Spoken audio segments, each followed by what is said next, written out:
I'm Rev Myron. I'm a minister through Pathways of Light, and I've been a Course in Miracles student for 40 years. This year, I decided to go through the text again. I'm reading it a paragraph or two at a time, and I'm asking Jesus for clarity.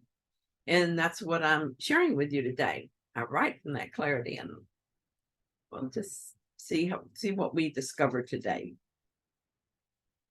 Looking at chapter 3, section 5, Beyond Perception. And this is our first two paragraphs in this section. See what he says about beyond perception.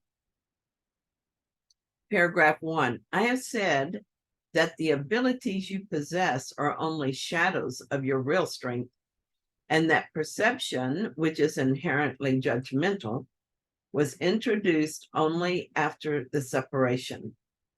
No one has been sure of anything since. I've also made it clear that the resurrection was a means for the return to knowledge, which was accomplished by the union of my will with the Father's. We can now establish a distinction that will clarify some of our subsequent statements. And I didn't have a clear understanding of this, so I talked to Jesus about it.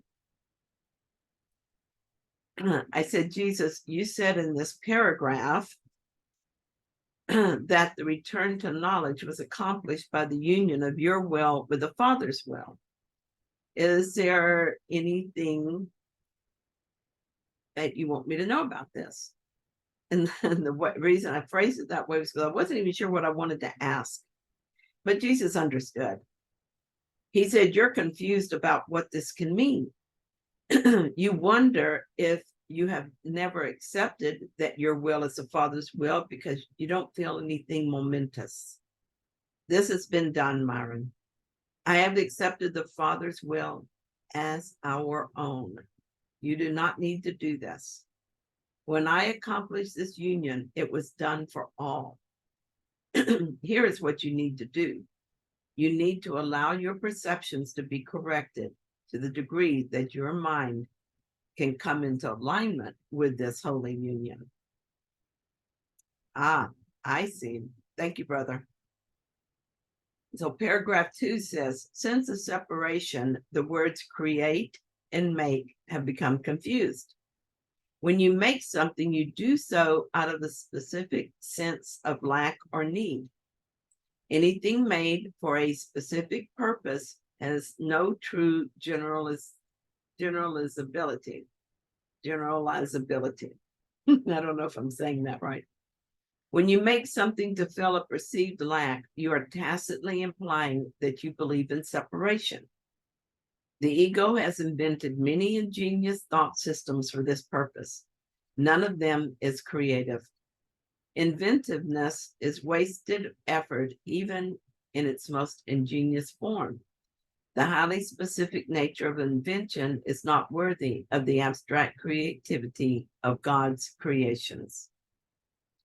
What stands out to me in this paragraph is that when I make something, it is always out of the belief in lack. I think I need something, and this implies separation. When I know who I am, I will know there is no lack.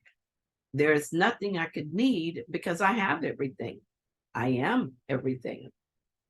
Obviously, though, I am learning differently. Obviously, though I'm learning differently, I still believe in separation. I still believe I need things. This will be true for as long as I believe in this bodily identity. For instance, I need to eat. So how do I apply this idea now? The first thing that comes to mind is that it is not helpful to try to stop thinking need thoughts.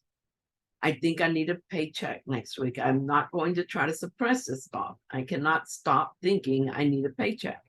I can, however, realize that paychecks are something that we all make to fill a perceived need. When I think about needing a paycheck, it's because I think if I don't get one, I will not be able to survive. I needed to eat. I needed to buy clothes and gas for my car, which I need to get from one place to another. All of these needs are based on ideas I made to support the idea of separation. I made the need, I made the solution. But no matter how many needs I solve, and no matter how clever I am in doing so, I will always make another need and conceive of another solution. I will never be satisfied. I will never feel safe. I will never feel full. This is because I still believe in lack and loss. The very act of trying to fill that emptiness reinforces the feeling of lack.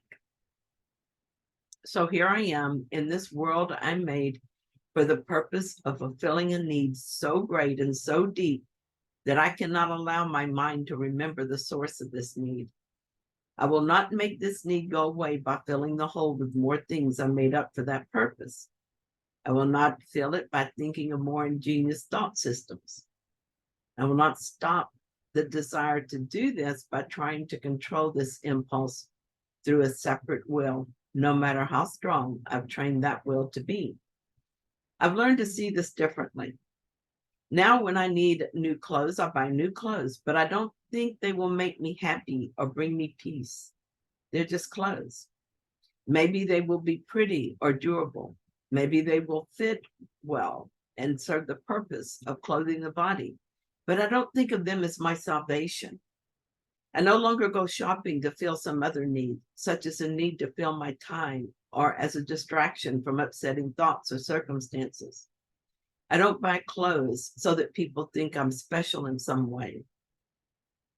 What seems to be working for me is to notice the feeling of neediness.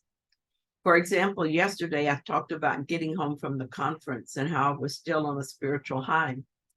Well, those highs don't last, and pretty soon I noticed that periodically during the day, I would want to be with my kids. I would think of one of them and wonder if they were home from work yet and if I should invite them myself over. I examined that feeling and realized it came not from love, but from neediness. I thought I needed them to fill the hole in my heart. I asked the Holy Spirit to help me see this differently. I realized that while I was at the conference, I felt a sense of oneness because we were gathered for a single purpose. Now that I was home, the feeling of joining was missing. I mistook the hugs, smiles, and joy, symbols of the feeling of oneness, for oneness. So I was trying to make a replacement for that feeling by being with my kids and getting the hugs and smiles back. Of course, the solution was not to avoid my children. The solution was to ask the Holy Spirit to correct my perception and to heal my mind of the belief that I lacked anything. I cannot be separate from love and separate from oneness. I cannot replace love and oneness by placing myself in close proximity to special people chosen for that purpose. The Holy Spirit is helping me to remember that I cannot be alone. I am part of a whole. The whole is available to me at all times if I don't block it from my awareness through the desire to be separate. A little thing that I'm doing that's helping me to remember is this. When I feel lonely, I remind myself that loneliness is impossible. I am surrounded by all that is. My angels and guides, my brothers and sisters in and out of body are all around me all the time.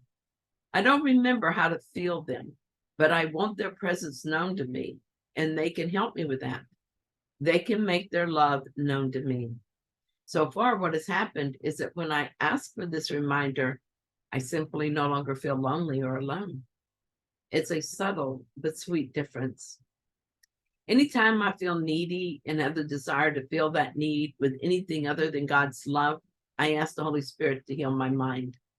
I accept that healing to the best of my ability at this time and know that the desire to remember the truth will bring the truth forward in my mind in perfect timing. Thank you so much for joining me in this reading. I hope that you found it helpful, and if you did, that you will like it. And if you haven't yet, please subscribe. And thanks to those who have subscribed. I greatly appreciate it. I'll be back tomorrow with another reading. Maybe. Tomorrow's Mother's Day, so I'm not sure. Perhaps. But I'll be back soon with another reading. See you then.